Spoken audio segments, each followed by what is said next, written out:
Minuto News. Com Adilson Carlos. Minuto News, segunda-feira, 27 de setembro de 2021. Hoje é comemorado Dia do Encanador. Hoje também é Dia Mundial do Turismo, Dia Nacional de Doação de Órgãos, Dia Nacional do Turismólogo e dos Profissionais do Turismo e Dia Nacional dos Vicentinos. E os fatos que marcaram a história nesta data: em 1921, o Império Mexicano declara sua independência e forças revolucionárias ocupam a cidade do México. Os espanhóis se retiram do país. Em 1972, aqui no Brasil, o presidente Emílio Garrastazu Médici inaugura trecho de 1.253 quilômetros da rodovia Transamazônica. E em 1975, Espanha condena 11 e executa 5 pessoas por terrorismo. Fatos que marcaram este dia no Brasil e no mundo. E vamos aos destaques de hoje. Profissionais da saúde com 60 anos ou mais começam a receber hoje a dose de reforço da vacina contra a Covid-19 em São Luís. Devem tomar a terceira dose do imunizante quem tomou a segunda dose até 30 de março. A aplicação das doses de reforço ocorrerá nos 9 pontos de vacinação espalhados por São Luís. Polícia prende um indivíduo suspeito de roubar um empresário durante uma saidinha bancária no bairro da Ilhinha, em São Luís. A prisão foi efetuada no Sol e Mar, na capital. O crime aconteceu no dia 23, quando 2 assaltantes armados roubaram R$50 mil e ainda o veículo da vítima, após esta ter sacado o valor num banco no São Francisco. Durante a ação policial, o assaltante chegou a efetuar disparos de arma de fogo contra os policiais, houve troca de tiros e o elemento foi atingido. Em seguida, ele foi capturado. O suspeito também foi autuado em flagrante pelo crime de tentativa de homicídio contra os agentes de segurança pública. O comparsa do assaltante ainda não foi localizado. Em Buriticupu, uma mulher foi assassinada pelo ex-companheiro na sexta-feira, próximo ao local conhecido como Pé de Amêndoa. Pelas informações, o feminicídio ocorreu no momento em que a vítima, identificada como Natiele, desembarcava de um veículo. Ela foi abordada pelo criminoso conhecido como Tampinha, que, após uma discussão, golpeou a mulher com um facão. Ela ainda foi socorrida, mas não resistiu aos ferimentos e morreu. O homem estaria inconformado com o fim do relacionamento. Após o crime, Tampinha fugiu, mas foi perseguido por populares e acabou preso em flagrante. Segundo informações, o ex-companheiro de Natiele já havia tentado outras vezes contra a vida dela, mas ela sempre conseguia escapar, até que infelizmente ela teve aí a vida ceifada por um cara violento que não aceitava o fim do relacionamento. A mulher deixa 3 filhos e é mais um caso de feminicídio que acrescenta essa triste estatística no nosso estado.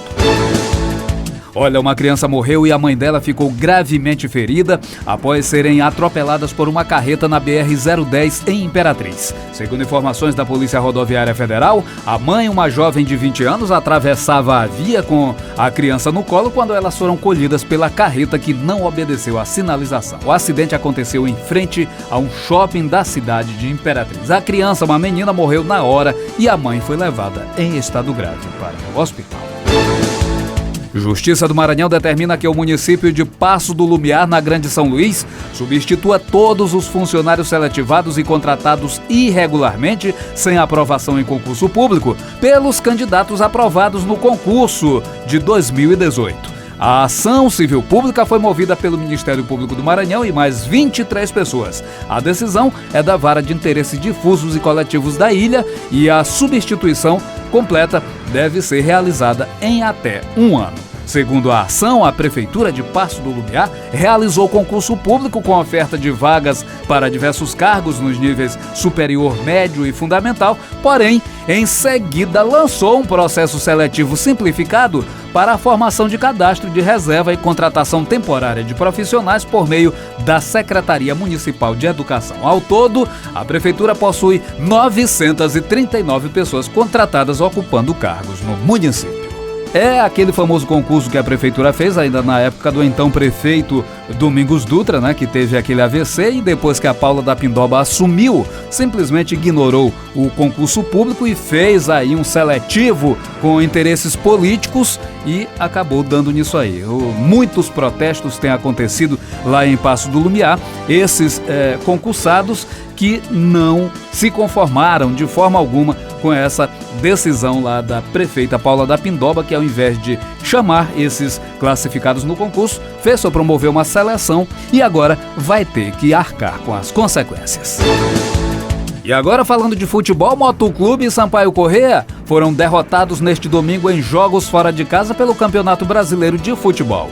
Pela Série D, a 4ª divisão, o time motorizado perdeu por 1-0 para o América de Natal. Jogo em Natal, Rio Grande do Norte, tem aí a situação um tanto complicada. Para se classificar para as quartas de final, terá que vencer a partida de volta que acontece no próximo domingo aqui em São Luís. O Moto terá que vencer esse jogo com uma diferença de 2 gols. Pela Série B, 2ª divisão, Sampaio Corrêa levou um chocolate do Botafogo. O placar foi de 2-0 para o time carioca, jogo lá no Rio de Janeiro. Com o resultado, o Tubarão caiu na tabela de classificação e ocupa agora o 10º lugar com apenas 36 pontos.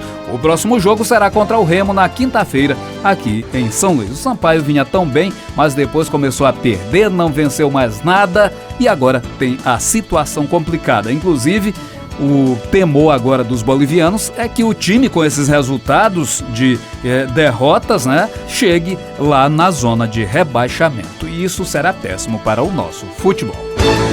Olha, a última notícia: 15 trabalhadores submetidos a condições análogas à de escravidão foram resgatados no Maranhão no mês de setembro. Este é o resultado de operações coordenadas por auditores fiscais do trabalho em municípios do interior do estado. Dos resgatados, 13 foram encontrados em uma fazenda destinada ao cultivo de grãos na cidade de Bom Jardim das Selvas. Outros 2 foram resgatados em 2 fazendas nos municípios de Açailândia e Amarante do Maranhão. Os trabalhadores resgatados trabalhavam de forma ilegal e viviam em locais sem as mínimas condições humanas. Havia, inclusive, trabalhadores que adquiriram dívidas lá com os patrões e que jamais sairiam de lá. Iriam trabalhar o resto da vida sem ganhar mais nada. Mais detalhes destas notícias e outras informações você pode conferir lá no meu blog do adilsoncarlos.blogspot.com. Aqui é Adilson Carlos, direto de São Luís. Este foi o Minuto News.